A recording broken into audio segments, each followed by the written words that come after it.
Gusto nang lumabas sa ospital pero wala pang pambayad. May karapatan ba ang ospital na i-hold ang pasyente? Gandang katanungan po.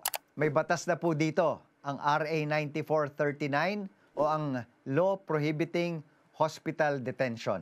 Bawal na pigilan ng ospital ang isang pasyente na lumabas dahil lang walang pambayad.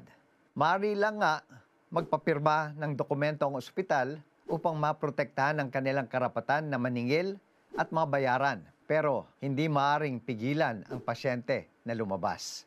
Pinahihintulutan ng batas na magpapirma ng promissory note sa pasyente na may kaakibat na collateral o garantiya ng co-maker na maaari din singilin ng ospital.